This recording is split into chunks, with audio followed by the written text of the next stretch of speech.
So this is Fuji Towers. This is Living for Senior Citizens. It's a nonprofit. Um, it's sort of self-administered. From my understanding, and Rich can correct me if I'm wrong, this was organized by the community. And the board members are still part of the community. Now, the community I'm talking about, of the three communities that in my opinion sort of live in Japantown, the community I'm talking about is the Japanese American community that sort of come into Japantown, and they regard this as their community. But there are two main languages spoken in this building, Japanese and English. English is going to be the dominant language. This building was just retrofitted and renovated recently, and it looks nice. It's going to be on the northern edge of Japantown, which is Taylor Street. So if we could just keep panning a little bit more, you see the nice new fencing and the nice paint job that they did on Fuji Towers. Now we're looking west. This is Taylor Street. You can see again that the streets in Japantown, this is the edge of Japantown, are not particularly wide. They're basically one lane of parking on either side, one lane in each direction, and then a suicide lane or a left turn lane down the middle. There are no major thoroughfares through the community. There are also no major public transit lines through the community. There is one bus route that I'm aware of that runs on Taylor Street, and the light rail runs up and down First Street, which is 4 blocks away. It's not a long distance if you can walk, but it is still a little difficult to get to Japantown without a car or a bicycle. And you can rent bicycles, and there is parking spaces with bicycles. But if we can keep going on this, there we are across the street. There's a house. There's some businesses. We have Santo. Santo. Thanks, Jim. They still own this market. This is not a supermarket. This is a market, right? I don't know when this building was built. It certainly was built quite a while ago, but the people who own this building participate greatly in the community. They'll provide food.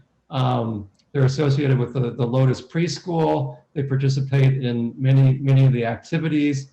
And basically, one of the two main places to buy food and to buy non-restaurant food in Japantown, the other being on Jackson Street with a slightly larger, slightly more closer to a supermarket, still not a huge supermarket, although there are a lot of restaurants. If we keep going panning a little bit, we'll see an empty lot on the corner of 6th and Taylor. And this is prime real estate. And this lot has sat empty since I started coming to the community in 2001. There is a billboard there. Some days it has graffiti on it, some days it doesn't. But this would be a wonderful place to put an apartment building or a moderate-sized business building, but it just sits there empty, one of the few vacant pieces of land, one of the mysteries.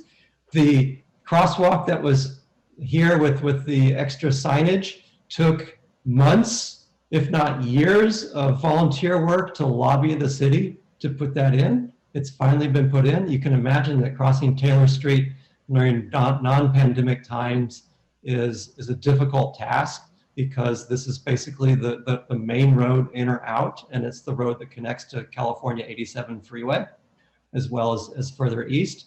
If we keep turning just a little bit more, before you leave this picture, this was actually the site of a fatal auto pedestrian accident. That's what started the snowball rolling to get this. Somebody got killed walking across this street. Yeah, that was the tipping point. Yeah. You remember what year that was, Nick? A couple years ago. Yeah.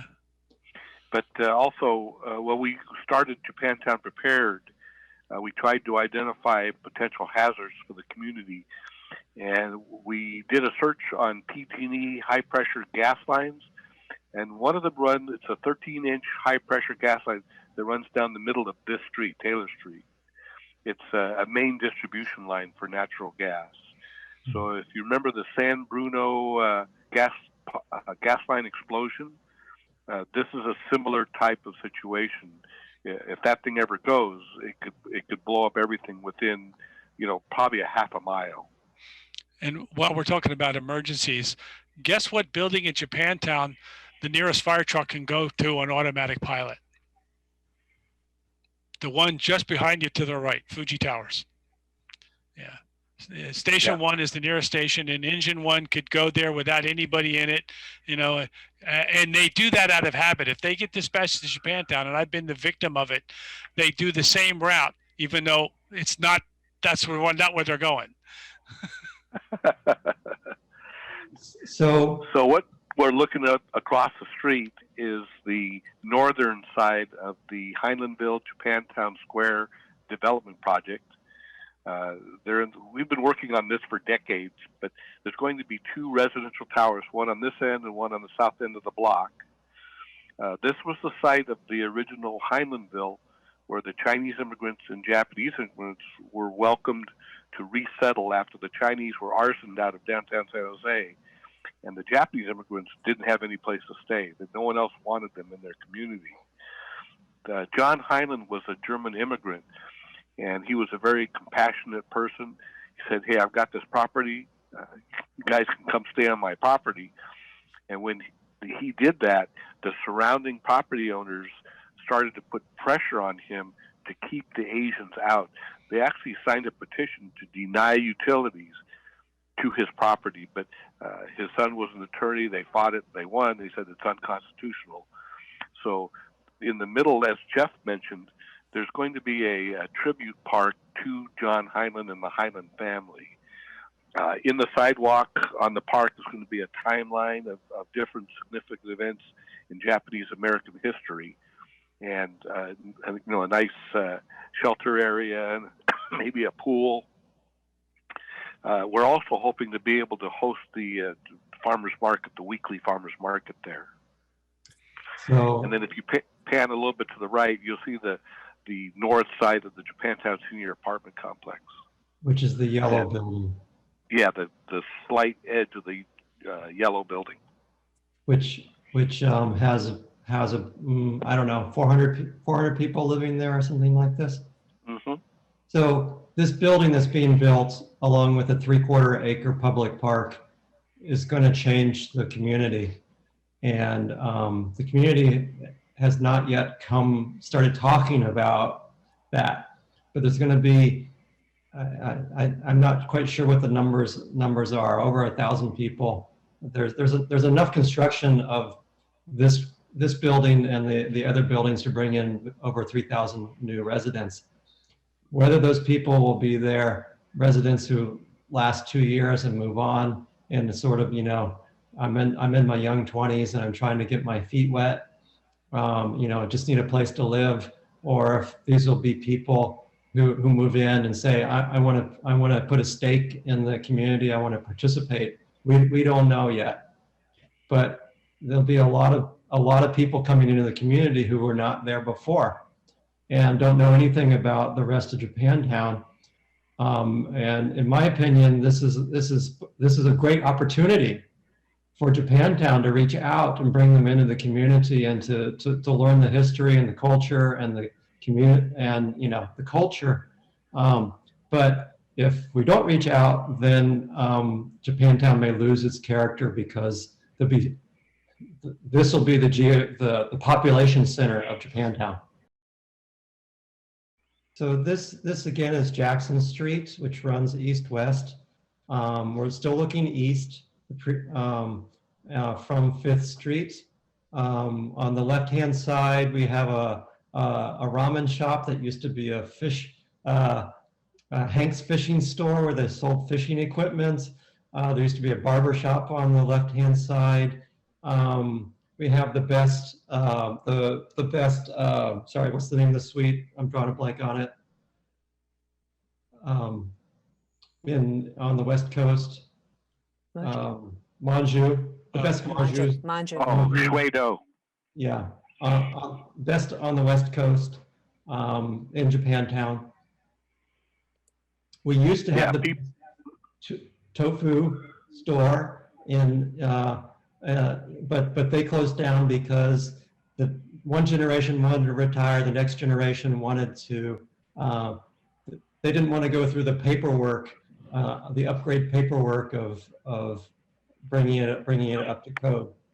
So this view also illustrates an interaction between the city government and Japantown. So you see lots of parking meters along the street. So those parking meters run and they inhibit people coming to Japantown during the middle of weekdays because you have to pay to park. And as soon as 6 p.m. rolls around, every single parking space is full because the parking meters are no longer enforced. So it'd be nice, there's a reason for the parking meters, and we'd like to have them turned on during times when parking is hard to find. So, you know, maybe late afternoon or something like that, but during the middle at 10 a.m. on a Tuesday, nobody wants to pay for parking, and you know, you could run up and down through all the parking spaces and never hit a car. But we can't convince the city government to you know, go and change the hours on the parking meters to help Japantown out. So that's a little picture of the difficulty of working with the city government to get changes. Jim alluded to the banners on the street. In another one, you know, that also involves interacting with the city government, and it takes a lot of work to get anything changed through the city government. If you look straight down the street, you'll see the tall, multi-story residential structure. Those have been popping up in Japantown for the past 10 years. That particular one's called Morito Village. On the left is Esplanade. There's Vio and numerous buildings like that scattered throughout the area east of Japantown. That used to be a Mariotti packing plant. There used to be a brick, they used to make pickles there. So the area is changing. We're getting a lot more high density housing. It's very difficult for us as Japantown Prepared to try to reach out to those residents because we're not allowed to just wander through the complex and leave flyers or brochures and things. So we're trying to figure out a way that we can reach those residents. A lot of them are high-tech workers. You know, they're gone during the day, and we can't access them at night. So that may be an opportunity for some outreach.